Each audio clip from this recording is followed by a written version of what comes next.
Hello friends, എല്ലാ കൂട്ടുകാർക്കും score അക്കാഡമിയുടെ മറ്റൊരു വീഡിയോയിലേക്ക് സ്വാഗതം. അങ്ങനെ നമ്മുടെ RRB JEEയുടെ റിസൾട്ട് വന്നു. അതുമായിട്ട് ബന്ധപ്പെട്ടൊരു വീഡിയോ ഞാൻ ഓൾറെഡി ചെയ്തതാണ്. അപ്പോൾ നമ്മുടെ കുട്ടികൾ ഒരുപാട് പേര് RRB JEE ക്ലിയർ ചെയ്തിട്ടുണ്ട്. അപ്പോൾ ക്ലിയർ ചെയ്തിട്ടുള്ള കുട്ടികൾ നമ്മുടെ അടുത്ത് ഡോക്യുമെൻറ്റ് വെരിഫിക്കേഷനെ പറ്റിയിട്ടും അതുപോലെ തന്നെ മെഡിക്കൽ എക്സാമിനേഷനെ പറ്റിയിട്ടും ഒരു ഐഡിയ ഉണ്ടാക്കി തരണമെന്നും അതുമായിട്ട് ബന്ധപ്പെട്ടൊരു വീഡിയോ ചെയ്യാൻ പറ്റുമെന്നൊക്കെ ഒരുപാട് പേര് നമ്മുടെ അടുത്ത് ചോദിക്കുന്നുണ്ടായി. അപ്പോൾ അതിൻ്റെ ഭാഗമായിട്ടാണ് ഇന്ന് ഇത്തരത്തിലൊരു വീഡിയോ ആയിട്ട് ഞാൻ നിങ്ങളുടെ മുന്നിലേക്ക് വന്നിട്ടുള്ളത്. അപ്പോൾ ഈ വീഡിയോയിൽ നമ്മൾ പ്രധാനമായിട്ട് ഡിസ്കസ് ചെയ്യാനായിട്ട് പോകുന്നത് RRB ജൂനിയർ എഞ്ചിനീയർ എക്സാമിൻ്റെ റിസൾട്ട് വന്നതിന് ശേഷം, ടയർ 2ൻ്റെ റിസൾട്ട് വന്നതിന് ശേഷം ഇനി ഇവിടെ നിന്ന് അങ്ങോട്ടുള്ള സ്റ്റെപ്പുകൾ എന്തായിരിക്കും എന്നുള്ളതാണ് നമ്മൾ പ്രധാനമായിട്ടും ഡിസ്കസ് ചെയ്യാനായിട്ട് പോകുന്നത്.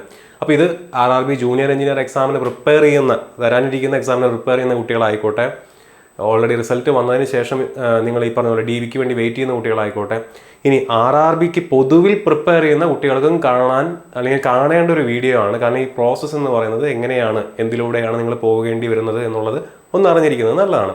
അപ്പോൾ ഇന്നത്തെ വീഡിയോയിൽ നമ്മൾ പ്രധാനമായും ഡിസ്കസ് ചെയ്യാനായിട്ട് പോകുന്നത് ഫസ്റ്റ് സ്റ്റെപ്പ് എന്ന് പറയുന്ന ഡോക്യുമെന്റ് വെരിഫിക്കേഷനെ പറ്റിയിട്ട്, രണ്ടാമത് മെഡിക്കൽ എക്സാമിനേഷൻ എങ്ങനെയായിരിക്കും എന്നുള്ളതിനെ പറ്റിയിട്ടുമാണ് നമ്മൾ പ്രധാനമായിട്ടും ഡിസ്കസ് ചെയ്യാനായിട്ട് പോകുന്നത്. അപ്പോൾ ഇതിൻ്റെ ഒരു ഗ്ലിംസ് ഞാൻ ഓൾറെഡി മുന്നത്തെ വീഡിയോയിൽ പറഞ്ഞിട്ടുണ്ടായിരുന്നു. അപ്പോൾ ആ വീഡിയോയിൽ ഞാൻ ഓൾറെഡി നിങ്ങളുടെ അടുത്ത് പറഞ്ഞിട്ടുണ്ടായിരുന്നു, നിങ്ങൾ DVക്ക് ഡോക്യുമെന്റ് വെരിഫിക്കേഷന് വേണ്ടി നിങ്ങളുടെ വീട്ടിൽ നിന്നും ഇറങ്ങുമ്പോൾ, ഞാൻ പറഞ്ഞ കാര്യമല്ല, RRB അവരുടെ ഹോൾ ടിക്കറ്റിനകത്ത് ഡോക്യുമെന്റ് വെരിഫിക്കേഷൻ ഹോൾ ടിക്കറ്റ് നിങ്ങൾക്ക് വരുന്നുണ്ടായിരിക്കും. ആ ഹോൾ ടിക്കറ്റിനകത്ത് RRB വ്യക്തമായിട്ട് പറഞ്ഞിട്ടുള്ള കാര്യമാണ്, നിങ്ങൾ DVക്ക് വേണ്ടി നിങ്ങളുടെ വീട്ടിൽ നിന്ന് ഇറങ്ങുമ്പോൾ 4 ദിവസം വീട്ടിൽ നിന്ന് മാറി നിൽക്കാൻ പാകത്തിന് അതിൻ്റെ എക്സ്പെൻസ്, അതിൻ്റെ ഫുഡ്, അതിൻ്റെ അക്കോമഡേഷൻ തുടങ്ങിയ കാര്യങ്ങൾ സജ്ജീകരിക്കാവുന്ന രീതിയിൽ വേണം നിങ്ങൾ ഇറങ്ങാനെന്ന് വ്യക്തമായിട്ട് RRB പറഞ്ഞിട്ടുണ്ട്. അപ്പോൾ നിങ്ങൾ ആ രീതിയിൽ പ്രിപ്പയർഡ് ആയിട്ട് ഇരിക്കുക. ഓക്കെ, ഇനി നമുക്ക് ഈ ഓരോ സ്റ്റെപ്പുകളായിട്ട് നോക്കാം. ആദ്യത്തെ ഡോക്യുമെന്റ് വെരിഫിക്കേഷൻ ആണ്. അപ്പോൾ ഡോക്യുമെന്റ് വെരിഫിക്കേഷൻ്റെ ഫസ്റ്റ് സ്റ്റെപ്പ് എന്ന് പറഞ്ഞു കഴിഞ്ഞാൽ അതാ, notice regarding the dates of DV document verification will be announced in corresponding RRBs. അപ്പോൾ റിസൾട്ട് വന്നതുപോലെ തന്നെ ഓരോ RRBയിലും വ്യത്യസ്ത ഡേറ്റുകളിലായിരിക്കും ഡോക്യുമെന്റ് വെരിഫിക്കേഷൻ കണ്ടക്ട് ചെയ്യുന്നുണ്ടായിരിക്കുക. അത് RRBയുടെ ഡിസ്ക്രിപ്ഷനാണ്. ചെന്നൈ RRBയിലെ ദിവസമായിരിക്കില്ല ട്രിവാൻഡ്രം RRBയിൽ ഓൾറെഡി DV നടന്നുകൊണ്ടിരിക്കുകയാണ്. അതുപോലെ ആയിരിക്കില്ല ബാംഗ്ലൂർ, അതുപോലെ ആയിരിക്കില്ല മുംബൈയിൽ, അതുപോലെ ആയിരിക്കില്ല സെക്കന്ദരാബാദിൽ. അപ്പോൾ ഓരോ RRBയിലും ഏത് ദിവസമാണ് ഡോക്യുമെന്റ് വെരിഫിക്കേഷൻ കണ്ടക്ട് ചെയ്യാൻ പോകുന്നത് എന്നുള്ളതുമായിട്ട് ബന്ധപ്പെട്ട് ഒരു നോട്ടീസ് വരും. അപ്പോൾ നിങ്ങൾ ഏത് RRBയിൽ പരീക്ഷ എഴുതിയ കുട്ടികളാണ്, അല്ലെങ്കിൽ നിങ്ങൾ ഏത് RRBയിലാണ് അപ്ലൈ ചെയ്തിരിക്കുന്നത്, അവർ എന്ത് ചെയ്യുക, ആ സൈറ്റ് കൃത്യമായിട്ട് ഫോളോ ചെയ്യുക. ഇനി അല്ലെങ്കിൽ നമ്മുടെ ടെലഗ്രാം ചാനലിൽ നമ്മൾ വ്യക്തമായിട്ട് വരുന്ന ഓരോ അപ്ഡേറ്റുകളും കൃത്യമായിട്ട് നമ്മൾ പോസ്റ്റ് ചെയ്യുന്നതാണ്. അപ്പോൾ നമ്മുടെ ചാനൽ നിങ്ങൾ എന്ത് ചെയ്യുക, കൃത്യമായിട്ട് ഫോളോ ചെയ്യുക. ഈ പറയുന്ന സൈറ്റുകൾ കൃത്യമായിട്ട് ഫോളോ ചെയ്യുക. അറ്റ്ലീസ്റ്റ് DV കഴിയുന്ന സമയം വരെയെങ്കിലും നിങ്ങൾ നോട്ടിഫിക്കേഷൻ, അതുപോലെ നമ്മുടെ ചാനൽ മ്യൂട്ട് ആക്കാതിരിക്കുക. ഓക്കെ, അപ്പോൾ RRBയിൽ ആദ്യമായിട്ട് എന്ത് ചെയ്യും, DVയുടെ ഡേറ്റ് ഡിക്ലെയർ ചെയ്തുകൊണ്ടുള്ള ഒരു നോട്ടീസ് വരും. അതാണ് ഫസ്റ്റ് സ്റ്റെപ്പ് എന്ന് പറയുന്നത്. രണ്ടാമത് എന്താണ്, ഇങ്ങനെ ഒരു സൈറ്റ് നിങ്ങൾക്ക് ഓപ്പൺ ആയിട്ട് വരും. ഈ ഒരു സൈറ്റ് നിങ്ങൾക്ക് ഓപ്പൺ ആയിട്ട് വരും. ഈ ഒരു സൈറ്റിൽ ഡോക്യുമെന്റ് വെരിഫിക്കേഷന് നിങ്ങൾ പോകുമ്പോൾ നിങ്ങൾ അപ്പ് ചെയ്യേണ്ട, അല്ലെങ്കിൽ നിങ്ങൾ കൈവശം വെക്കേണ്ട എല്ലാ ഡോക്യുമെന്റ്സിൻ്റെയും കളർ സ്കാൻഡ് ഇമേജസ് നിങ്ങൾ ഈ സൈറ്റിൽ എന്ത് ചെയ്യേണ്ടി വരും, അപ്പ് ചെയ്യേണ്ടി വരും. അപ്പോൾ ഈ സൈറ്റ് ഓപ്പൺ ആയിരിക്കും. എത്ര ദിവസം ഓപ്പൺ ആയിരിക്കും? ഈ സൈറ്റ് 10 ദിവസം ഓപ്പൺ ആയിരിക്കും.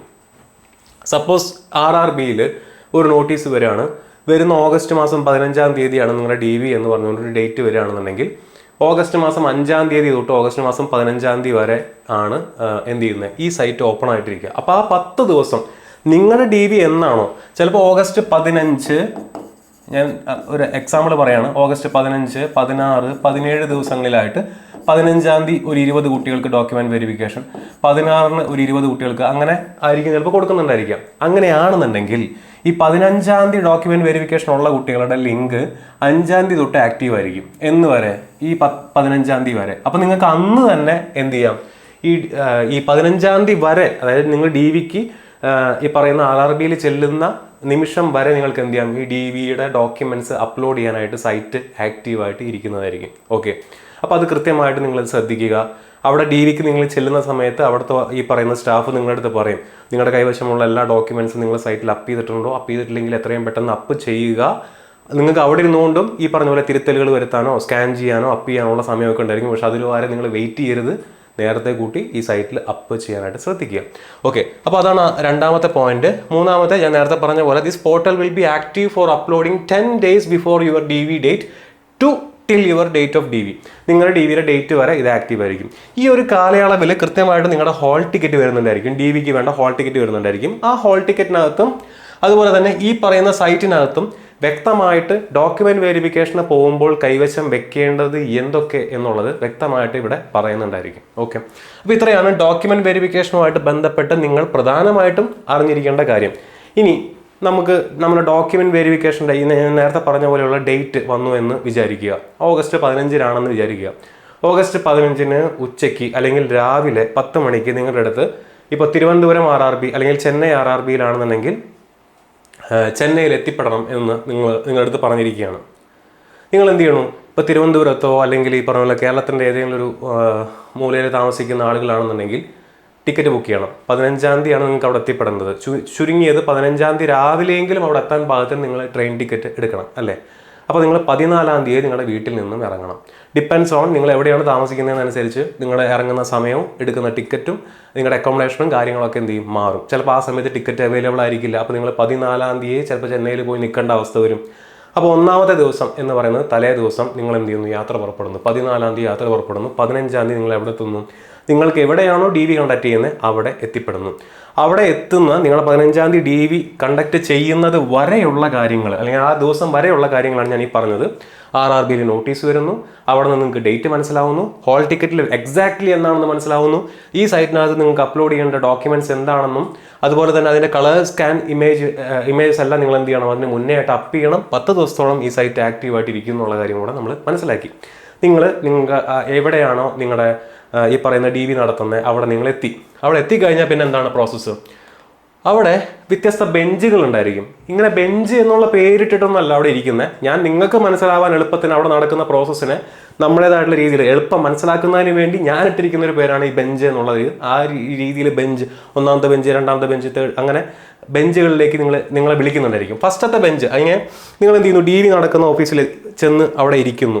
അവിടെ നിന്ന് നിങ്ങളുടെ അടുത്ത് പറയുന്നു നിങ്ങൾ ആ കാണുന്ന പൊസിഷനിലേക്ക് പോകൂ, ആ കാണുന്ന ടേബിളിലേക്ക് പോകുന്നു എന്ന് പറയുന്നു. അതാണ് ഒന്നാമത്തെ ബെഞ്ച്. ആ ബെഞ്ചിൽ എന്താ നടക്കുന്നത്?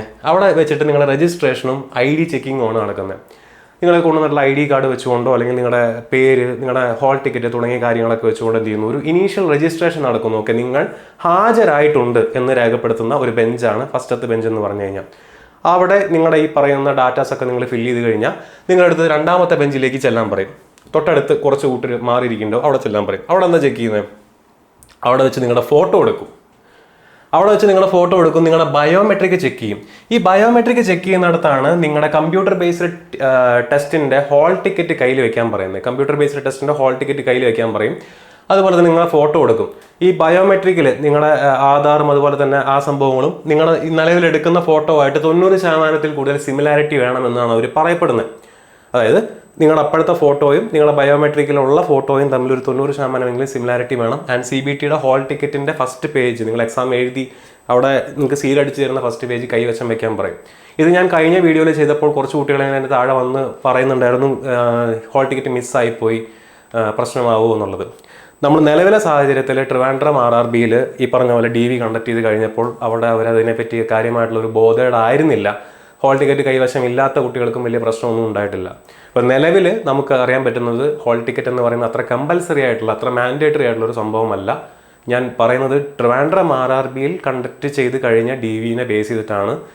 ഈ പറയുന്ന ഓഫീസേഴ്സിനെയും സ്റ്റാഫിനെയും ഡിപ്പെൻഡ് ചെയ്തുകൊണ്ട് ഇത്തരത്തിലുള്ള സംഭവങ്ങളൊക്കെ വേരി ചെയ്യും. ടെൻഷൻ അടിക്കാതെ പോവുക കേട്ടോ. അപ്പോൾ നിലവിൽ അത് അത്രമാത്രം ഇമ്പോർട്ടൻ്റ് ആയിട്ടുള്ളൊരു സംഭവമല്ല. നിങ്ങൾ ആ സമയത്ത് അവിടെ എടുക്കുന്ന ഫോട്ടോയും അതുപോലെ തന്നെ ഈ പറഞ്ഞ ബയോമെട്രിക് വെരിഫിക്കേഷൻ നോക്കും. അതിലെ സിമിലാരിറ്റി അവർ ക്രോസ് ചെക്ക് ചെയ്യുന്നു. എക്സാം എഴുതിയോ ഇല്ലയോ എന്നുള്ളതൊക്കെ ചെക്ക് ചെയ്യാനുള്ള വകുപ്പ് ഓൾറെഡി ഉണ്ട്. കമ്പ്യൂട്ടർ ബേസ്ഡ് ടെസ്റ്റ് ആയതുകൊണ്ട് നിങ്ങളുടെ അറ്റൻഡൻസും കാര്യങ്ങളൊക്കെ ഓൾറെഡി അവിടെ അവരുടെ കയ്യിൽ ഉണ്ട്. അപ്പോൾ ഹോൾ ടിക്കറ്റ് ഇല്ല എന്നുള്ളത് കൊണ്ട് നിങ്ങൾ അവിടെ നിന്ന് ഈ പറഞ്ഞ പോലെ പുറത്താക്കാനുള്ളൊരു വകുപ്പ് ഇല്ല. മനസ്സിലാവുന്നുണ്ട്. അപ്പോൾ ആ കാര്യം ആലോചിച്ച് ടെൻഷൻ അടിക്കേണ്ട കാര്യം ഇല്ല. അങ്ങനെ രണ്ടാമത്തെ സ്ഥലത്ത് വെച്ചിട്ട് നിങ്ങളുടെ ഐഡന്റിഫിക്കേഷൻ അവർ ഉറപ്പുവരുത്തുന്നു. ഒന്നാമത്തേൽ ഈ പറഞ്ഞ പോലെ രജിസ്ട്രേഷനും ID ചെക്കിങ്ങും നിങ്ങളുടെ അറ്റൻഡൻസ് രേഖപ്പെടുത്തി, രണ്ടാമത്തേൽ നിങ്ങളുടെ ഈ പറഞ്ഞ പോലെ ഐഡന്റിഫിക്കേഷൻ വ്യക്തമാക്കി മൂന്നാമത്തെ ബെഞ്ചിലേക്ക് ചെല്ലുന്നു. ഇവിടെയാണ് വേരിഫിക്കേഷൻ നടക്കുന്നത്. നിങ്ങളുടെ ഡോക്യുമെന്റ്സ്, നിങ്ങളുടെ കൈവശമുള്ള എല്ലാ ഡോക്യുമെന്റ്സും അവരെന്ത് ചെയ്യും? വെരിഫൈ ചെയ്യും. ആ വെരിഫൈ ചെയ്യുമ്പോൾ നമ്മൾ നേരത്തെ പറഞ്ഞ ആ പോർട്ടലിൽ നിങ്ങൾ കളേർഡ് സ്കാൻഡ് ഇമേജസ് അപ്ലോഡ് ചെയ്തിട്ടുണ്ടായിരിക്കുമല്ലോ. ആ ഇമേജസും ആ പോർട്ടലിൽ നിങ്ങൾ അപ്പ് ചെയ്ത ഇമേജും നിങ്ങളുടെ കൈവശമുള്ള ഇമേജസും തമ്മിൽ അവരെന്ത് ചെയ്യും? ക്രോസ് ചെക്ക് ചെയ്യും. എവിടെ തൊട്ട് എവിടം വരെ? 10ാം ക്ലാസ്സിലെ സർട്ടിഫിക്കറ്റ് എടുക്കും, ക്രോസ് ചെക്ക് ചെയ്യും. +2ലെ സർട്ടിഫിക്കറ്റ് എടുക്കും, ക്രോസ് ചെക്ക് ചെയ്യും. ഡിഗ്രിയിലെ സർട്ടിഫിക്കറ്റ് എടുക്കും, ക്രോസ് ചെക്ക് ചെയ്യും. ഡിഗ്രിയുടെ സർട്ടിഫിക്കറ്റ് ക്രോസ് ചെക്ക് ചെയ്തതിന് ശേഷം അവരെന്ത് ചെയ്യും, നിങ്ങളുടെ കൺസോളിഡേറ്റഡ് മാർക്ക് ഷീറ്റ് ആണെങ്കിൽ മാർക്ക് ഷീറ്റ് എടുത്തിട്ട് ക്രോസ് ചെക്ക് ചെയ്യും. സെമസ്റ്റർ വൈസ് സർട്ടിഫിക്കറ്റുകൾ നിങ്ങൾ ക്രോസ് ചെക്ക് ചെയ്യും. നിങ്ങളുടെ റിസൾട്ട് കറൻ്റ്ലി സൈറ്റിൽ അവൈലബിൾ ആണെങ്കിൽ ആ സൈറ്റിൽ നോക്കിയാൽ നിങ്ങളുടെ റിസൾട്ട് കിട്ടുമോ എന്ന് വരെ ചിലപ്പോൾ അവർ ചോദിച്ചു എന്ന് വരും. മനസ്സിലാവുന്നുണ്ടോ? ഫോർ എക്സാമ്പിൾ നിങ്ങൾ KTUവിൽ 2020 പാസ് ഔട്ട് ആയ കുട്ടിയാണെന്നുണ്ടെങ്കിൽ നിങ്ങളുടെ സർട്ടിഫിക്കറ്റ് KTUവിൻ്റെ സൈറ്റിൽ അവൈലബിൾ ആണോ, നിങ്ങളുടെ റോൾ നമ്പർ അടിച്ചു കഴിഞ്ഞാൽ സർട്ടിഫിക്കറ്റ് കിട്ടുമോ, അങ്ങനെയാണെങ്കിൽ അവരെന്ത് ചെയ്യും, ആ സമയത്ത് ചിലപ്പോൾ അതുവരെ ചെക്ക് ചെയ്തൊന്നും വരാം. ഡിപ്പെൻസ്. ഞാൻ നേരത്തെ പറഞ്ഞ പോലെ ഇതെല്ലാം സ്റ്റാഫുകൾ അനുസരിച്ച് വേരി ചെയ്യുന്ന ഒരു സംഭവമാണ്. അങ്ങനെ മൂന്നാമത്തെ ബെഞ്ചിൽ വെച്ചിട്ടാണ് നിങ്ങളുടെ യഥാർത്ഥ ഡോക്യുമെന്റ് വെരിഫിക്കേഷൻ എന്ന് പറയുന്ന പ്രോസസ്സ് നടക്കുന്നത്. ഇവിടെ കുറച്ചധികം ആൾക്കാർ ഇരിക്കുന്നുണ്ടായിരിക്കും ആ ബെഞ്ചിൽ. ആൻഡ് അതിനുശേഷം നമ്മൾ നാലാമത്തെ ബെഞ്ചിലേക്ക് വരുന്നു. അവിടെ വെച്ച് എന്ത് ചെയ്യുന്നു, മെഡിക്കൽ എക്സാമിനേഷനുമായിട്ട് ബന്ധപ്പെട്ട കാര്യങ്ങളാണ് നമ്മൾ ഡിസ്കസ് ചെയ്യുന്നത്.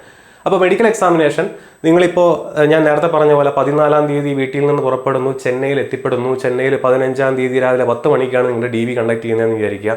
10 മണിക്ക് നിങ്ങളുടെ DV തുടങ്ങി, നിങ്ങൾ 4ാമത്തെ ബെഞ്ചിൽ എത്തിപ്പെടുകയാണ്. അപ്പോൾ അവർ പറയാണ് പാലക്കാട് ഡിവിഷനിൽ, ചെന്നൈ RRBയുടെ കീഴിലുള്ള പാലക്കാട് ഡിവിഷനിൽ വെച്ചിട്ട് 16-ാം തീയതി, 15-ാം തീയതിയാണ് നിങ്ങളുടെ DV വരുന്നത്.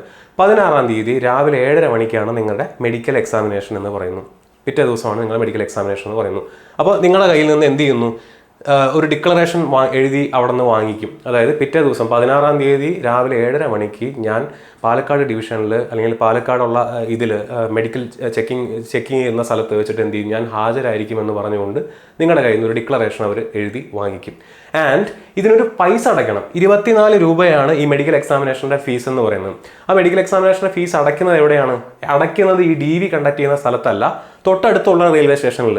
നിങ്ങൾ ഈ നിങ്ങളുടെ ഡോക്യുമെന്റ് വെരിഫിക്കേഷൻ നടക്കുന്ന സ്ഥലത്തിൻ്റെ തൊട്ടടുത്തുള്ള റെയിൽവേ സ്റ്റേഷനിൽ ചെന്നിട്ട് അവിടുത്തെ ടിക്കറ്റ് ബുക്കിംഗ് കൗണ്ടറിൽ പോയിട്ട് നിങ്ങളുടെ അടുത്ത് എന്ത് ചെയ്യും, പൈസ അടച്ചിട്ട് വരാൻ പറയും. ആ സ്ലിപ്പ് തിരിച്ച് നിങ്ങൾ കൊണ്ടുവന്ന് എവിടെ കാണിക്കണം, ഈ 4ാമത്തെ ബെഞ്ചിൽ കാണിക്കണം. അതോടുകൂടിയാണ് നിങ്ങളുടെ ഡോക്യുമെന്റ് വെരിഫിക്കേഷൻ ഏതാണ്ട് അതിൻ്റെ ഫൈനൽ ഘട്ടത്തിലേക്ക് എത്തുന്നത്. പിറ്റേ ദിവസം ഈ പറഞ്ഞ മെഡിക്കൽ എക്സാമിനേഷൻ അറ്റൻഡ് ചെയ്യുന്നതിന് വേണ്ടിയിട്ടുള്ള ഒരു സ്ലിപ്പ് നിങ്ങളുടെ കൈവശം തരുന്നുണ്ടായിരിക്കും. ഓക്കെ, ഇതിനുശേഷം 5ാമത്തെ ഒരു ബെഞ്ച് ഉണ്ട്. ഇതാണ് ഫൈനൽ വെരിഫിക്കേഷൻ എന്ന് പറയുന്നത്. ഇതുവരെ നടന്നിട്ടുള്ള എല്ലാ പ്രോസസ്സുകളെയും ഒന്നുകൂടെ അവരെന്ത് ചെയ്യും, ഒന്ന് ഓടിച്ച് വിലയിരുത്തും. നിങ്ങളുടെ ഡോക്യുമെന്റ്സ്, സർട്ടിഫിക്കറ്റ്സ് ഒക്കെ ഒന്നുകൂടെ അവർ വെരിഫൈ ചെയ്യും. നിങ്ങൾക്ക് സ്ലിപ്പ് കിട്ടിയില്ല എന്നുള്ള കാര്യം ഉറപ്പ് വരുത്തും. ഈ 5 ബെഞ്ചുകളിലൂടെ കടന്നു പോകുന്നതിലൂടെ നിങ്ങൾ ഡോക്യുമെന്റ് വെരിഫിക്കേഷൻ എന്ന് പറയുന്ന കാര്യം, ആ ഒരു പ്രക്രിയ എന്ത് ചെയ്യും, കംപ്ലീറ്റ് ആവും. ഇതിനാകെ ഓൾ ടുഗദർ എടുക്കാൻ സാധ്യതയുള്ള ഒരു സമയം എന്ന് പറയുന്നത് ഏകദേശം 1 മണിക്കൂർ മുതൽ 2 മണിക്കൂർ സമയം വരെയാണ് ഒരു കാൻഡിഡേറ്റിൻ്റെ ഡോക്യുമെന്റ് വെരിഫിക്കേഷൻ മാക്സിമം എടുക്കാൻ പറ്റുന്ന സമയം. ആൻഡ് ഇതിൽ ഈ പറഞ്ഞ പോലെയുള്ള പല റിലാക്സേഷൻസ് ഒക്കെ അവർ തരുന്നുണ്ട്. ഇപ്പോൾ കാസ്റ്റ് സർട്ടിഫിക്കറ്റിൻ്റെ കാര്യത്തിലോ അല്ലെങ്കിൽ ഈ പറഞ്ഞ പോലെ വേറെ എന്തെങ്കിലും കാര്യത്തിലൊക്കെ ആണെന്നുണ്ടെങ്കിൽ, സർട്ടിഫിക്കറ്റിൽ ക്ലാരിറ്റി ഇല്ല എന്നുണ്ടെങ്കിൽ നിങ്ങളുടെ അടുത്ത് അതൊന്നുകൂടെ ക്ലിയർ ആക്കി കൊണ്ടുവരാനോ ഈക്വലൻസി സർട്ടിഫിക്കറ്റ് കൊണ്ടുവരാനോ ഒക്കെ അവർ സമയം അനുവദിക്കാറുണ്ട്. ഇപ്പോൾ ട്രിവാൻഡ്രം RRBയിലൊക്കെ അത് അനുവദിച്ചിട്ടുണ്ട്.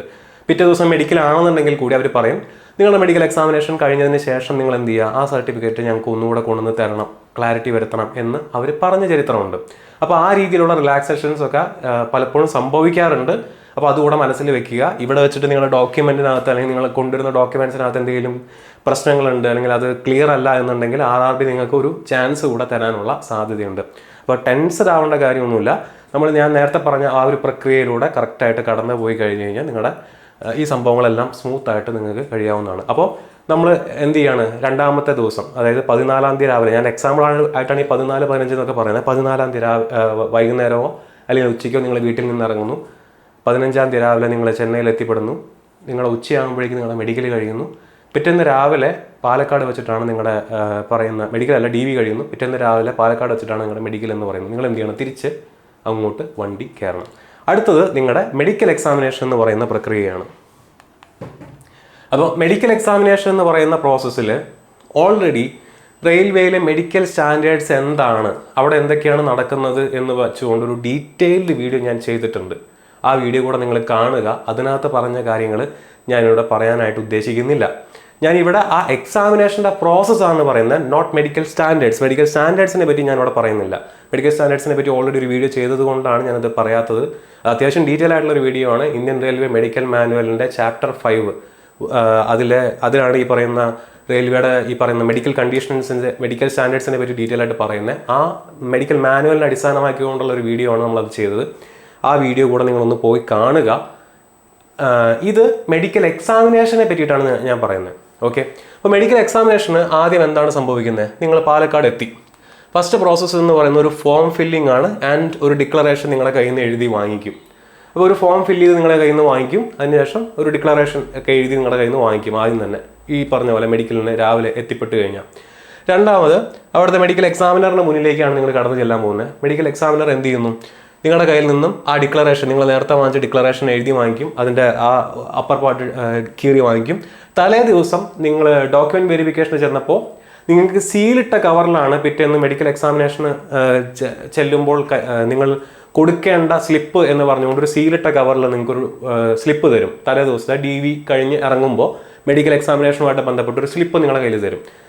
ആ സ്ലിപ്പ് എന്ത് ചെയ്യണം, നിങ്ങൾ ഈ മെഡിക്കൽ എക്സാമിനറിൻ്റെ അടുത്ത് നോക്കണം. പുള്ളിക്കാരനാണ് അത് എന്ത് ചെയ്യുക, തുറന്ന് നോക്കുക. ആ തുറന്ന് നോക്കി ആ ഡാറ്റയും നിങ്ങൾ നേരത്തെ ഫോം ഫില്ല് ചെയ്ത ഡാറ്റയൊക്കെ തമ്മിൽ പുള്ളിക്കാരൻ എന്ത് ചെയ്യും, ഒന്ന് ക്രോസ് ചെക്ക് ചെയ്ത് നോക്കും.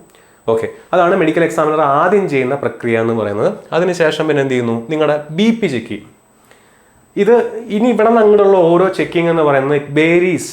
അത് ഓരോ സ്ഥലങ്ങളനുസരിച്ച് വേരി ചെയ്യും. ഏത് ടെസ്റ്റാണ് ആദ്യം, ഏത് ടെസ്റ്റാണ് അവസാനം, അല്ലെങ്കിൽ രണ്ടാമത്, മൂന്നാമത് എന്നുള്ളതൊക്കെ വേരി ചെയ്യും. അവിടുത്തെ അവൈലബിലിറ്റി, സ്റ്റാഫിൻ്റെ അവൈലബിലിറ്റി, അതുപോലെ തന്നെ നിങ്ങളുടെ മുന്നേയും നിങ്ങളുടെ ശേഷമുള്ള കാൻഡിഡേറ്റ്സ് പോകുന്ന രീതി, ഇതൊക്കെ അനുസരിച്ചിട്ട് വേരി ചെയ്യും. പക്ഷേ റഫ്ലി അവിടെ നടക്കാൻ പോകുന്ന സംഭവമാണ് ഞാനിവിടെ പറയാനായിട്ട് പോകുന്നത്. നിങ്ങളുടെ BP ആദ്യം ഒന്ന് ചെക്ക് ചെയ്യും. BP നോർമൽ ആവാൻ, ഒട്ടുമിക്ക ആളുകളിൽ നോർമൽ ആവാനാണ് സാധ്യത. അല്ലാത്ത പക്ഷം എന്ത് ചെയ്യും, അവർ ഒന്നുകൂടെ കുറച്ച് നേരം കൂടെ വെയിറ്റ് ചെയ്തിട്ട് ഒന്നുകൂടെ ചെക്ക് ചെയ്യാന്നൊക്കെ പറയും. അടുത്ത പ്രക്രിയ എന്താണ്, ബ്ലഡ് ടെസ്റ്റ് ആണ്. അപ്പോൾ രാവിലെ നിങ്ങൾ വളരെയധികം ശ്രദ്ധിക്കേണ്ട ഒരു കാര്യമാണ്, മെഡിക്കൽ എക്സാമിനേഷന് രാവിലെ പോകുന്ന കുട്ടികൾ ഭക്ഷണം കഴിക്കാൻ പാടില്ല. കാരണം നിങ്ങളുടെ ഷുഗർ ചെക്ക് ചെയ്യുന്നതിന് വേണ്ടിയിട്ട് ബ്ലഡ് ടെസ്റ്റ് ഭക്ഷണം കഴിക്കുന്നതിന് മുന്നേയും ഭക്ഷണം കഴിക്കുന്നതിന് ശേഷവും നിങ്ങളുടെ ബ്ലഡ് ചെക്ക് ചെയ്യുന്ന പരിപാടിയുണ്ട്. ഓക്കെ, അപ്പോൾ ഭക്ഷണം കഴിക്കുന്നതിന് മുന്നേ നിങ്ങളുടെ ബ്ലഡ് ടെസ്റ്റ് ചെയ്യും. അതിനുശേഷമാണ് നിങ്ങളുടെ അടുത്ത് എന്ത് ചെയ്യുക, നിങ്ങൾ പോയി ഇനി ആഹാരം കഴിച്ചിട്ട് വരൂ എന്ന് പറയാം. ഇപ്പോൾ അതിരാവിലെ നിങ്ങൾ എത്തും, ഞാൻ നേരത്തെ പറഞ്ഞ പോലെ ഒരു 7-7:30 മണിയാകുമ്പോൾ നിങ്ങൾ അവിടെ എത്തിപ്പെട്ടതിന് ശേഷം നിങ്ങൾ എന്ന് ഫോം വാങ്ങിക്കും, ഡിക്ലറേഷൻ വാങ്ങിക്കും. അവിടുത്തെ മെഡിക്കൽ എക്സാമിനറിൻ്റെ മുന്നിൽ കൊണ്ടിരുത്തും. അദ്ദേഹം എന്ത് ചെയ്യും, നിങ്ങൾ എഴുതിയ ഡിക്ലറേഷനും തലേദിവസം നിങ്ങൾക്ക് കിട്ടിയിട്ടുള്ള DVയുടെ സ്ലിപ്പും തമ്മിൽ എന്ത് ചെയ്യും, ക്രോസ് ചെക്ക് ചെയ്ത് നോക്കും. അതിനുശേഷം നിങ്ങളുടെ BP ചെക്ക് ചെയ്യാനായിട്ട് ഫസ്റ്റത്തെ സ്ഥലത്തേക്ക് വിടുന്നു. അവിടുത്തെ സ്റ്റാഫ് നിങ്ങളുടെ BP ചെക്ക് ചെയ്യുന്നു. എന്നിട്ട് നിങ്ങളുടെ അടുത്ത് പറയുന്നു ബ്ലഡ് സാമ്പിൾ തരണം എന്ന് പറയുന്നു. ഭക്ഷണം കഴിച്ചിട്ടില്ലല്ലോ, ബ്ലഡ് സാമ്പിൾ തരണം എന്ന് പറയുന്നു. ബ്ലഡ് സാമ്പിൾ നിങ്ങൾ കളക്ട് ചെയ്യുന്നു. ഇനി നിങ്ങൾ പോയിട്ട് ഭക്ഷണം കഴിച്ചിട്ട് വരുമെന്ന് പറയുന്നു. നിങ്ങൾ ഭക്ഷണം കഴിക്കാൻ പോകുന്നു. ഭക്ഷണം കഴിച്ച് വന്നു കഴിഞ്ഞാൽ നിങ്ങളുടെ യൂറിൻ ടെസ്റ്റ് ഉണ്ടാവും. ഇതിൻ്റെ കൂട്ടത്തിൽ ഭക്ഷണം കഴിച്ച് വന്നു കഴിഞ്ഞാൽ പിന്നെ നിങ്ങൾ എന്ത് ചെയ്യുന്നുണ്ടാവും, ECG എടുക്കുന്നുണ്ടാവും, നിങ്ങളുടെ X-ray എടുക്കുന്നുണ്ടാവും. ഈ പറഞ്ഞ എല്ലാ ടെസ്റ്റുകളും അതിനെ കൂട്ടത്തിൽ എന്ത് ചെയ്യും, കണ്ടക്ട് ചെയ്യും. അതിനുശേഷം വീണ്ടും ഭക്ഷണം കഴിച്ചതിന് ശേഷം എന്ത് ചെയ്യുന്നു, നിങ്ങളുടെ ബ്ലഡ് ടെസ്റ്റ് ചെയ്യുന്നു. അപ്പോൾ ഈ പറയുന്ന ECG X-ray ഒക്കെ എടുക്കുന്ന സമയം കൊണ്ട് അത്ര സമയം ആയിട്ടില്ല, അതായത് രണ്ടാമത്തെ ബ്ലഡ് ടെസ്റ്റിനുള്ള സമയമായിട്ടില്ല എന്നുണ്ടെങ്കിൽ നിങ്ങൾ ചിലപ്പോൾ വെയിറ്റ് ചെയ്യേണ്ടി വരും. അല്ലെങ്കിൽ മറ്റ് ടെസ്റ്റുകൾ, ഇനി കണ്ണിൻ്റെ ടെസ്റ്റ്, അതുപോലെ തന്നെ കാതിൻ്റെ ടെസ്റ്റൊക്കെ ഉണ്ട്, ആ ടെസ്റ്റൊക്കെ ചിലപ്പോൾ എന്ത് ചെയ്യും, നിങ്ങളെ കൊണ്ട് ചെയ്യിപ്പിക്കും. ഓക്കെ, അതിനുശേഷം വീണ്ടും മെഡിക്കൽ ഓഫീസറുടെ മുന്നിലേക്ക്, അല്ലെങ്കിൽ മെഡിക്കൽ എക്സാമിനറുടെ മുന്നിലേക്ക് ചെല്ലുന്നു. അവിടെ വെച്ചിട്ട് എന്ത് ചെയ്യുന്നു, അദ്ദേഹത്തിൻ്റെ മുന്നിൽ വെച്ചിട്ടാണ് ഐ ടെസ്റ്റ്, കണ്ണിൻ്റെ ടെസ്റ്റ് കണ്ടക്ട് ചെയ്യുന്നത്. റെയിൽവേയുടെ കാര്യത്തിലാണെന്നുണ്ടെങ്കിൽ അത്യാവശ്യം കാര്യമായിട്ട് തന്നെയുള്ള ഒരു ടെസ്റ്റാണ് നമ്മുടെ ഈ കണ്ണിൻ്റെ ടെസ്റ്റ് എന്ന് പറയുന്നത്. അപ്പോൾ ഐ ടെസ്റ്റ് കണ്ടക്ട് ചെയ്യും. അവിടെ എന്തൊക്കെയാണ് അവർ നോക്കുന്നത് പ്രധാനമായിട്ടും, അവിടെ ഒന്നാമത് നിങ്ങളുടെ സൈറ്റ് ചെക്ക് ചെയ്യും. സൈറ്റ് ചെക്ക് ചെയ്യുന്നത് എങ്ങനെയാണ്, ഐ സൈറ്റ് ചെക്ക് ചെയ്യും. അത് റീഡിങ്ങിലൂടെയാണ്. ഗ്ലാസ് വെച്ചോ ഗ്ലാസ് വെക്കാതെയും നിങ്ങളെ കൊണ്ട് റീഡ് ചെയ്യിപ്പിക്കും. ഇപ്പോൾ ജൂനിയർ എഞ്ചിനീയർ എക്സാമിൻ്റെ കാര്യത്തിലാണെന്നുണ്ടെങ്കിൽ നമുക്കറിയാം A3 മുതൽ A3, B1, B2, C1 ഈ 4 മെഡിക്കൽ സ്റ്റാൻഡേർഡാണ് ഉള്ളത്. ഇതിൽ A3 മെഡിക്കൽ സ്റ്റാൻഡേർഡ് എന്ന് പറഞ്ഞു കഴിഞ്ഞാൽ ഇതിൻ്റെ പ്രത്യേകത എന്താണ്, ഇത് വിത്ത് ഓർ വിത്തൗട്ട് ക്ലാസ് ആണ്. കണ്ണട വെച്ചോ കണ്ണട യൂസ് ചെയ്യാതെയോ നിങ്ങൾക്ക് റീഡ് ചെയ്യാൻ പറ്റുന്ന ഒരു മെഡിക്കൽ സ്റ്റാൻഡേർഡാണ് ഈ A3 എന്ന് പറയുന്നത്. ഞാൻ നേരത്തെ പറഞ്ഞ വീഡിയോ ഡീറ്റെയിൽ ആയിട്ട് ഇതിനെ പറ്റി പറയുന്നുണ്ട്. ഒന്നാമത്തെ കണ്ടീഷൻ. രണ്ടാമത്തെ കണ്ടീഷൻ, ഇവിടെ ലാസിക് സർജറി, കണ്ണിന് സർജറി ചെയ്തിട്ടുള്ള ആളുകൾ, ലേസർ ചെയ്തിട്ടുള്ള ആളുകൾ ഇവിടെ എലിജിബിൾ അല്ല. മനസ്സിലാവുന്നുണ്ടോ? അപ്പോൾ A3 മെഡിക്കൽ സ്റ്റാൻഡേർഡ് ഉള്ളത് കൊണ്ട് തന്നെ ഈ വക കാര്യങ്ങളൊക്കെ അവർ ചെക്ക് ചെയ്യും. ഇനി നിങ്ങൾ B1, B2 ആണെന്നുണ്ടെങ്കിൽ സർജറി കഴിഞ്ഞാൽ എലിജിബിൾ ആണ് ആഫ്റ്റർ 1 ഇയർ. ഒരു വർഷത്തിന് ശേഷമാണ് നിങ്ങൾ എലിജിബിൾ ആവുന്നത്. C1ന് ഇതൊന്നും മാറ്റർ ചെയ്യുന്ന കാര്യമേ അല്ല. അപ്പോൾ നിങ്ങളുടെ കണ്ണ് ചെക്ക് ചെയ്യും. കളർ ബ്ലൈൻഡ്നെസ് ഡീറ്റെയിൽ ആയിട്ട് അവർ ചെക്ക് ചെയ്യും. അത് LED വെച്ചുകൊണ്ടുള്ള ചെക്കിംഗ് ഉണ്ടായിരിക്കും. പാറ്റേൺ, നിങ്ങളെ ഒരു ബുക്ക് നിങ്ങളുടെ കയ്യിൽ തരും. ആ പാറ്റേൺസ് മറച്ചു നോക്കിയിട്ട് ഇതിനകത്തുനിന്ന് എഴുതിയിരിക്കുന്ന അക്കങ്ങൾ അല്ലെങ്കിൽ ആൽഫബറ്റ്സ് കണ്ടുപിടിക്കാൻ പറ്റുമോ നോക്കും. ഡയറക്ഷൻസ്, നിങ്ങൾക്ക് ഡയറക്ഷൻ്റെ നിങ്ങളുടെ സെൻസ് എങ്ങനെ എത്രത്തോളം ഉണ്ടെന്നുള്ളതൊക്കെ അവർ എന്ത് ചെയ്യും, ചെക്ക് ചെയ്യും. അപ്പോൾ കളർ ബ്ലൈൻഡ്നെസ് അവർ ഡീറ്റെയിൽ ആയിട്ട് ചെക്ക് ചെയ്യും. ഇനി A3 ഉള്ളത് കൊണ്ട് തന്നെ ഈ ലേസർ ചെയ്തോ തുടങ്ങിയ കാര്യങ്ങളൊക്കെ അവർ എന്ത് ചെയ്യും, ചെക്ക് ചെയ്യും. ഇനി അതിനുശേഷം നിങ്ങളുടെ കാത്, ഹിയറിംഗ് ടെസ്റ്റാണ്. ഹിയറിംഗ് അവർ ചെക്ക് ചെയ്യും. എങ്ങനെയാണെന്ന് വെച്ച് കഴിഞ്ഞാൽ ഈ പറഞ്ഞ പോലെ ഒരു മുറിയിൽ മെഡിക്കൽ എക്സാമിനർ മാത്രമേ ഉണ്ടായിരിക്കുകയുള്ളൂ, ഒരു സ്റ്റാഫും ഉണ്ടായിരിക്കും, നിങ്ങളും ഉണ്ടായിരിക്കും. 6 മീറ്റർ അപ്പുറത്ത് നിന്നുകൊണ്ട് അദ്ദേഹം സംസാരിക്കും. ആ സംസാരിക്കുന്നത് നിങ്ങൾ കേൾക്കുന്നുണ്ടോ എന്നുള്ളത്, നിങ്ങളെ കാത് പൊത്തി പിടിച്ചിട്ടായിരിക്കും നിങ്ങൾ കേൾക്കുന്നുണ്ടോ എന്നുള്ളത് എന്ത് ചെയ്യും, അവർ ചെക്ക് ചെയ്യുന്നുണ്ടായിരിക്കുക. And it varies. ഞാൻ നേരത്തെ പറഞ്ഞ പോലെ തന്നെ ഇത് ഓരോ സ്ഥലത്തും ഓരോ രീതിയിലാണ് ചെക്ക് ചെയ്യുന്നത്. അപ്പോൾ പൊതുവിൽ കാണുന്ന ഒരു ടെസ്റ്റ് ഇങ്ങനെയാണ്. സൈറ്റിന് നിങ്ങളുടെ മുന്നിൽ റീഡിംഗ് ആണ് തരുന്നത്, നിങ്ങളുടെ അടുത്ത് വായിക്കാൻ പറയും. അല്ലാന്നുണ്ടെങ്കിൽ ഒരു സർക്കിളിനകത്ത് ഒരു സ്ലിറ്റ് ഉണ്ടായിരിക്കും. ആ സ്ലിറ്റിൻ്റെ ഡയറക്ഷൻ എങ്ങനെയാണെന്നുള്ളതൊക്കെ നിങ്ങളുടെ അടുത്ത് ഐഡൻറ്റിഫൈ ചെയ്യാൻ പറയും. അതും ഈ പറഞ്ഞ പോലെ സ്നെല്ലൻസ് ചാർട്ടായിരിക്കും ചില സ്ഥലങ്ങളുണ്ടായിരിക്കുക. ചില സ്ഥലങ്ങളിൽ വേറെ എന്തെങ്കിലും രീതി വെച്ചിട്ടായിരിക്കും അവർ ഐസൈറ്റ് നോക്കുന്നുണ്ടായിരിക്കുക. അപ്പോൾ ഇതാണ് പൊതുവിൽ മെഡിക്കൽ എക്സാമിനർ അല്ലെങ്കിൽ നിങ്ങളുടെ ഈ പറയുന്ന ചെക്കിങ്ങിൻ്റെ ഒക്കെ ഒരു സംഭവം എന്ന് പറഞ്ഞാൽ. അതിനുശേഷം ഫുൾ ബോഡി ചെക്കപ്പ് ഉണ്ടായിരിക്കും. ഫുൾ ബോഡി ചെക്കപ്പ് എന്ന് പറഞ്ഞാൽ നിങ്ങളെ കംപ്ലീറ്റ് ആയിട്ട് നിങ്ങളുടെ ഡ്രസ്സും കാര്യങ്ങളെല്ലാം ഊരി മാറ്റിയതിന് ശേഷം നിങ്ങളുടെ ബോഡി മൂവ്മെൻറ്റ്സ് അവരൊന്ന് ചെക്ക് ചെയ്യും. കൈയും കാലം അനക്കാൻ പറയും, നിങ്ങളുടെ അടുത്തൊന്ന് ഇരുന്ന് എഴുന്നേക്കാൻ പറയും. അങ്ങനെയുള്ള ചെക്കിങ്ങുകളെല്ലാം അവർ എന്ത് ചെയ്യും, നിങ്ങളെ നോക്കും. അങ്ങനെ ഒരു ഫുൾ ബോഡി ചെക്കപ്പ് നിങ്ങളെ എന്ത് ചെയ്യുന്നുണ്ടാവും, നടത്തുന്നുണ്ടായിരിക്കും. ഇത്രയാണ് മെഡിക്കൽ എക്സാമിനേഷൻ്റെ പ്രോസസ്സ് എന്ന് പറഞ്ഞു കഴിഞ്ഞാൽ. മനസ്സിലാവുന്നുണ്ടോ? ചെല്ലുന്ന ദിവസം തൊട്ട് ചെല്ലുന്ന സമയം തൊട്ട് ഇത്രയും കാര്യങ്ങളിലൂടെ നിങ്ങൾ കടന്നു പോകേണ്ടി വരും. And it will take time. ഇത് സമയമെടുക്കുന്ന ഒരു പ്രോസസ്സാണ്. രാവിലെ 7:30 വന്നു കഴിഞ്ഞാൽ ചിലപ്പോൾ ഉച്ചയ്ക്കോ അല്ലെങ്കിൽ ഉച്ച കഴിയുന്ന സമയം വരെയോ, depends on number of candidates, എത്ര കാൻഡിഡേറ്റ്സ് ഉണ്ടെന്നുള്ളത് കൂടെ അറിഞ്ഞതിന് ശേഷം ചിലപ്പോൾ ഉച്ചയ്ക്കോ ഉച്ച കഴിഞ്ഞോ ആയിരിക്കും നിങ്ങൾക്ക് എന്ത് ചെയ്യാൻ പറ്റുന്നത്, അവിടെ നിന്ന് ഇറങ്ങി പോരാൻ പറ്റുന്നത്. അപ്പോൾ നമ്മൾ 14-ാം തീയതി ഉച്ചയ്ക്കോ രാത്രിയോ കയറിയ ഒരു കുട്ടിയാണെന്നുണ്ടെങ്കിൽ 15-ാം തീയതി ഡോക്യുമെൻറ്റ് വെരിഫിക്കേഷനും കഴിഞ്ഞ് 16-ാം തീയതി രാവിലെ മെഡിക്കൽ എക്സാമിനേഷൻ കഴിയുന്നത് 16-ാം തീയതി ഉച്ച കഴിഞ്ഞാണെന്നുണ്ടെങ്കിൽ തിരിച്ച് വീട്ടിലെത്തുമ്പോൾ 16-ന് അർദ്ധരാത്രിയോ അല്ലെങ്കിൽ 17-ന് വെളുപ്പിനെയോ ആവും. അതുകൊണ്ടാണ് RRB വ്യക്തമായിട്ട് ഡോക്യുമെന്റ് വെരിഫിക്കേഷൻ്റെ ഹോൾ ടിക്കറ്റിൽ പറയുന്നത് ചുരുങ്ങിയത് 4 ദിവസമെങ്കിലും വീട്ടിൽ നിന്ന് മാറി നിൽക്കാനുള്ള പൈസയും അതിൻ്റെ അക്കോമഡേഷൻ്റെ ഫെസിലിറ്റീസും അറേഞ്ച് ചെയ്തതിന് ശേഷമേ നിങ്ങൾ വീട്ടിൽ നിന്നും ഇറങ്ങി പുറപ്പെടാവൂ എന്ന് പറയുന്നതിൻ്റെ പിന്നിലെ കാരണം അതാണ്. ഓക്കെ ആണല്ലോ? അപ്പോൾ ഇതാണ് മെഡിക്കൽ എക്സാമിനേഷൻ നടക്കുന്ന ഒരു പ്രക്രിയ എന്ന് പറഞ്ഞു കഴിഞ്ഞാൽ. ഇതുകൊണ്ട് തീർന്നോ? ഇല്ല. അങ്ങനെ മെഡിക്കൽ എക്സാമിനേഷനും DVയും നിങ്ങൾ കംപ്ലീറ്റ് ആയി. ഞാൻ നേരത്തെ പറഞ്ഞ പോലെ ഇതിനകത്ത് ക്ലാരിറ്റി കുറവുകളുണ്ടെങ്കിൽ അവർ നിങ്ങൾക്ക് അവസരം തരും. ഫോർ എക്സാമ്പിൾ ഇപ്പോൾ ഞാൻ നേരത്തെ പറഞ്ഞ പോലെ DVയിൽ എന്തെങ്കിലും ഒരു സർട്ടിഫിക്കറ്റ് ക്ലാരിറ്റി ചെയ്യണമെന്നുണ്ടെങ്കിൽ നിങ്ങളുടെ അടുത്ത് പറയും മെഡിക്കൽ കഴിഞ്ഞതിന് ശേഷം ആ സർട്ടിഫിക്കറ്റിൽ ക്ലാരിറ്റി വരുത്തിയതിന് ശേഷം നിങ്ങൾ ഒന്നുകൂടെ DVക്ക് വരണം. അപ്പോൾ രണ്ടാമത് DVക്ക് വരുമ്പോൾ ഈ സർട്ടിഫിക്കറ്റ് മാത്രം നിങ്ങൾ കാണിച്ചാൽ മതി. ഇനി മെഡിക്കൽ എക്സാമിനേഷന് തന്നെ ചിലപ്പോൾ അവരുടെ അടുത്ത് റീമെഡിക്കൽ തരാനുള്ള സാധ്യതയുണ്ട്. നിങ്ങൾ ഈ പറഞ്ഞ പോലെ സ്പെക്സ് യൂസ് ചെയ്യുന്നവരാണ് അല്ലെങ്കിൽ ഹിയറിംഗ് എയ്ഡ് യൂസ് ചെയ്യുന്നവരാണെന്നുണ്ടെങ്കിൽ ചിലപ്പോൾ അവർ പറയും, ഒരു സെക്കൻഡ് ഒപ്പീനിയന് വേണ്ടിയിട്ട് പറയും നിങ്ങൾ ഇന്നൊരു സംഭവം കൂടെ ചെയ്തിട്ട് വരൂ, അല്ലെങ്കിൽ ഇന്നൊരു ഡോക്ടറെ അടുത്ത് പോയി കണ്ടിട്ട് വരൂ എന്നുള്ള രീതിയിൽ ചിലപ്പോൾ ഒരു രണ്ടാമതൊരു ചാൻസ് കൂടെ തരാനുള്ള സാധ്യതയൊക്കെ ഉണ്ട്. അപ്പോൾ ഇതൊക്കെ ഞാൻ നേരത്തെ പറഞ്ഞ പോലെ ഓരോ ബോർഡ് അനുസരിച്ച് വേരി ചെയ്യുന്ന സംഭവമാണ്. എനിവേ, നമ്മൾ നേരത്തെ പറഞ്ഞ പോലെ ഡോക്യുമെന്റ് വെരിഫിക്കേഷനും നമ്മുടെ മെഡിക്കൽ എക്സാമിനേഷനും കഴിഞ്ഞു. അടുത്തത് എന്ത് എന്നുള്ളതാണ്. അടുത്തതിൽ you will receive an email from RRB mentioning the medical standards for which you are qualified. ഇത് ജൂനിയർ എഞ്ചിനീയർ എക്സാമിന് ഉള്ള ഒരു പ്രത്യേകതയാണ്. ഞാൻ നേരത്തെ പറഞ്ഞ പോലെ A3, B1, B2 and C1 standards, ഇത്രയും സ്റ്റാൻഡേർഡ്സ് ഉള്ളത് കൊണ്ട് തന്നെ ചിലപ്പോൾ എല്ലാ സ്റ്റാൻഡേർഡ്സിനും നിങ്ങൾ മെഡിക്കലി ഫിറ്റ് ആവണമെന്ന് അല്ലെങ്കിൽ മെഡിക്കലി എലിജിബിൾ ആവണമെന്ന് നിർബന്ധമില്ല, അല്ലേ? ചിലർ ഞാൻ നേരത്തെ പറഞ്ഞ പോലെ ലേസർ ചെയ്തിട്ട് 1 വർഷമായിട്ടുള്ള ആളുകളാണ്. അപ്പോൾ ലേസർ ചെയ്തു എന്ന ഒറ്റ കാരണം കൊണ്ട് തന്നെ നിങ്ങൾ എന്തായിരിക്കും, A3ക്ക് എലിജിബിൾ ആവാതിരിക്കും. അപ്പോൾ നിങ്ങൾക്ക് പിന്നെ എലിജിബിൾ ആയിട്ടുള്ള പോസ്റ്റുകൾ ഏതാണ്? B1, B2 and C1 standards ഉള്ള പോസ്റ്റുകളാണ്. ഈ പോസ്റ്റുകളെ നിങ്ങൾ കൊടുത്തിട്ടുള്ള പോസ്റ്റ് പ്രിഫറൻസിൻ്റെ അടിസ്ഥാനത്തിലായിരിക്കും നിങ്ങളുടെ റിക്രൂട്ട്മെൻറ്റ് നടക്കുന്നുണ്ടായിരിക്കുക. നിങ്ങൾ ഏത് രീതിയിലുള്ള പോസ്റ്റ് പ്രിഫറൻസ് ആണ് കൊടുത്തത്, ആ പോസ്റ്റ് പ്രിഫറൻസ് കൊടുത്തതിൽ മെഡിക്കലി ഫിറ്റ് അല്ലെങ്കിൽ മെഡിക്കലി എലിജിബിൾ ആയിട്ടുള്ളത് ഏതൊക്കെ പോസ്റ്റാണ്, അതനുസരിച്ചിട്ട് നിങ്ങൾ എലിജിബിൾ ആയിട്ടുള്ള പോസ്റ്റിലേക്ക് നിങ്ങൾ എന്ത് ചെയ്യും, അവർ വിളിക്കുന്നുണ്ടായിരിക്കും. ഓക്കെ, അപ്പോൾ ഈ രീതിയിലാണ് ജൂനിയർ എഞ്ചിനീയറിൻ്റെ അടുത്ത പടികൾ എന്ന് പറഞ്ഞു കഴിഞ്ഞാൽ.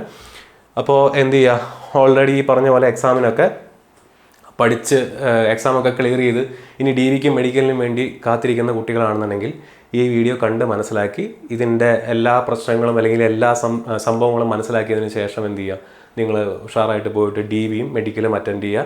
എല്ലാവർക്കും എത്രയും പെട്ടെന്നൊരു ജോലി കിട്ടട്ടെ.